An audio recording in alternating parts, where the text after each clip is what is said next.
Don't go near him. That man is a ritualist. Really? Yes, even his mother died when he became rich. The party was loud. Phones were raised. Cameras flashed. A waiter stepped forward with a plate of food. Mr. Adeyemi froze. His hand started shaking. A red mark showed on his wrist.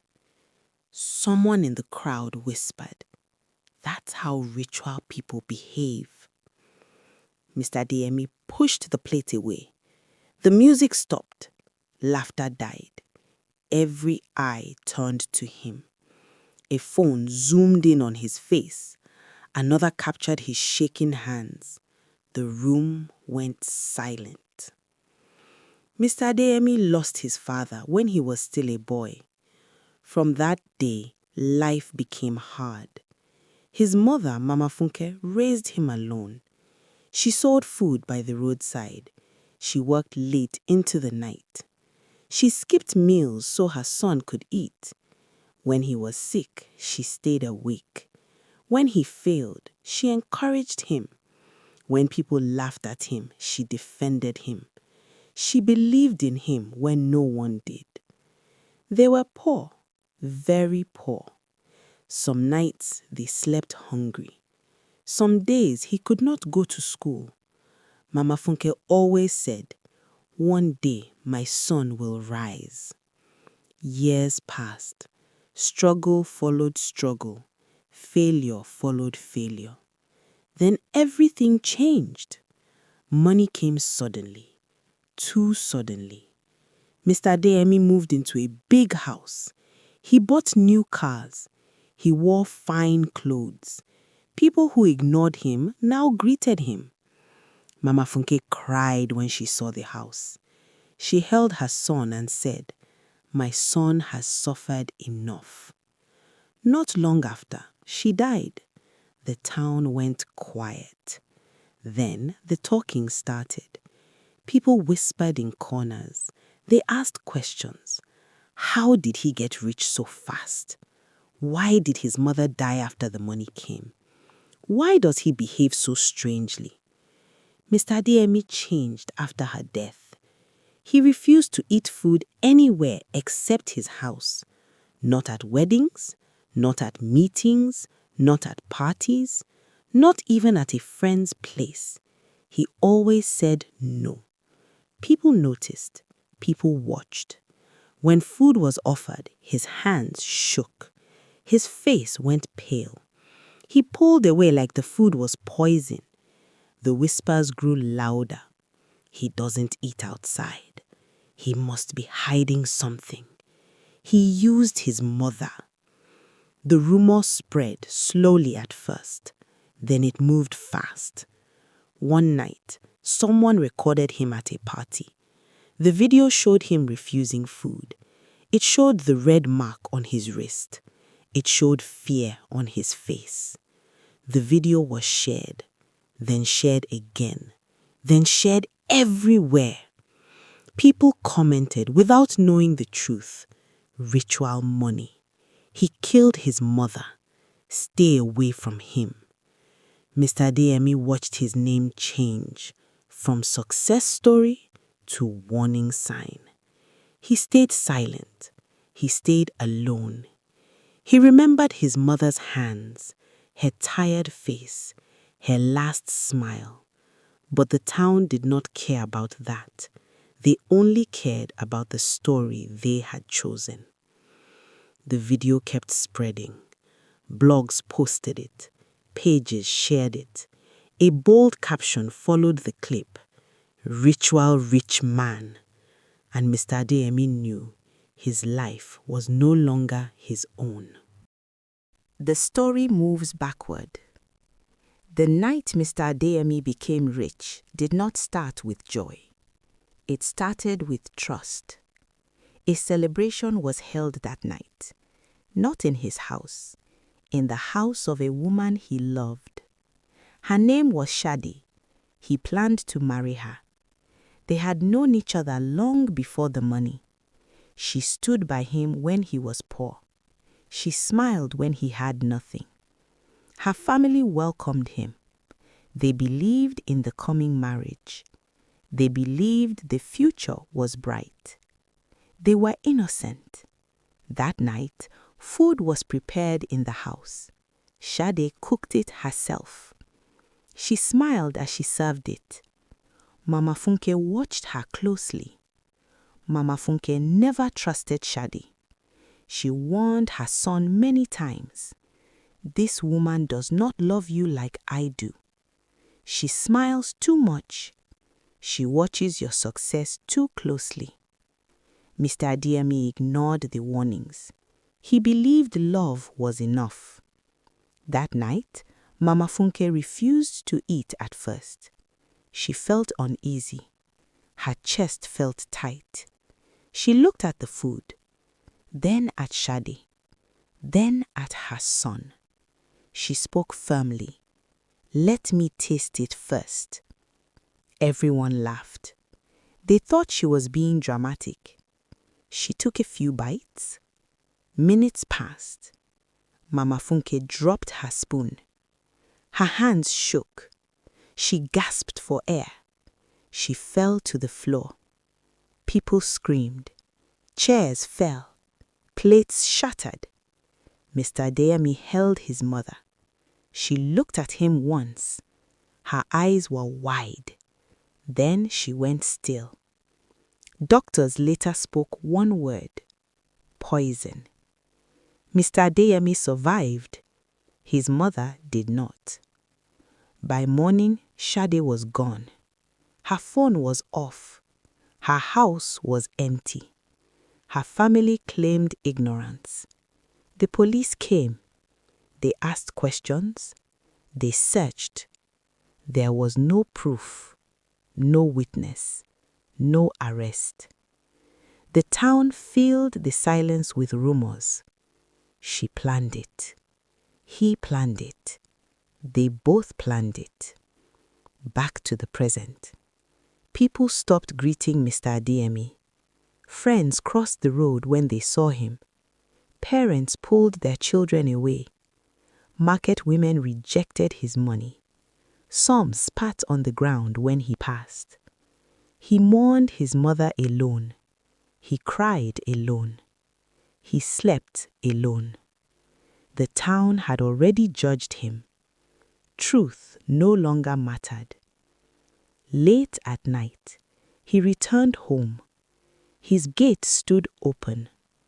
Written in red on the wall were 5 words: "We know what you did." Rumors grow faster than truth. Business partners stopped calling Mr. Adeyemi. Meetings were cancelled. Signed deals were torn up. One man said it clearly: "I can't work with someone people fear." Church leaders spoke during services. They did not call his name. Everyone knew who they meant. "Stay away from dangerous people," they warned. Invitations stopped coming. Birthdays, weddings, funerals. His name was removed. A journalist came to his gate. Her name was Zainab Bello. She asked for an interview. Mr. Adeyemi refused. He feared his words would be twisted. The story still came out. The headlines spread everywhere. Rich man linked to dark practices. No proof, no balance. Only fear. His workers began to leave. Some packed quietly. Some shouted curses. One said, "I don't want to die young." By the end of the week, his house was almost empty. At night, stones hit his gate, then his windows. Glass shattered. He slept on the floor, lights off, heart racing. Children mocked him on the street. They pointed and laughed. Ritual man, killer. Parents pulled their children away. Some covered their children's eyes when he passed. He tried to explain. He spoke to elders. He spoke to leaders. No one listened. Then a man came forward. A stranger. He claimed he was there the night Mama Funke died. He said he saw Mr. Adeyemi with candles. He said he saw blood. The lies spread fast. The police reopened the case. Mr. Adeyemi was called in again. Questions were repeated.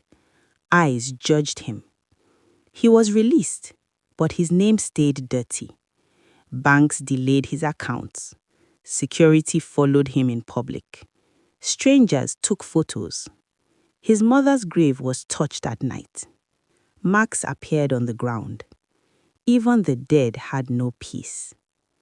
Mr. Adeyemi stopped leaving his house. Food lost taste. Sleep disappeared. He was rich, but powerless. A letter arrived at his gate. A public dinner. A chance to clear his name. One line stood out. Come and eat in front of everyone. The town waited. The hall is packed. Phones are raised. Cameras are ready. No one is smiling. Mr. Adeyemi walks in. Talking stops. Chairs scrape the floor as people turn to look. Some whisper. Some laugh. Food is served. Plates are filled. Spoons move. Everyone eats. Mr. Adeyemi does not touch his food. Eyes lock on him. Screens zoom in. A man shouts, "Why aren't you eating?" Silence follows. Another voice joins. "Eat and prove you're innocent." More voices rise. "Eat! Eat!" Mr. Adeyemi's hands shake. Sweat runs down his face. He looks at the food. He remembers his mother on the floor. Her body still. Her eyes open. Mr. Adeyemi stands up. The hall explodes with noise. "See him! He's guilty! Ritual man!" He walks toward the door. No one stops him. Outside, the night is loud. Stones fly. One hits his shoulder. Another hits his head. He falls. Blood stains his white clothes. Phones move closer. Cameras click. People cheer. People curse. Someone spits near him. "Your money is cursed," a woman says. Security pulls him away. That night, Mr. Adeyemi locks himself inside his house. He drops to the floor. He screams, "Mama!" His voice breaks. He remembers her hands, cracked, tired. He remembers her warnings. That girl is not clean. He remembers her tasting the food. He remembers her falling. He remembers Sadi, her smiles, her promises, her lies, the love he believed, the trap he never saw. He cries until his chest hurts. He cries until his voice is gone. A message spreads online. A photo. A woman in another town. Sadi, alive, dressed well, smiling.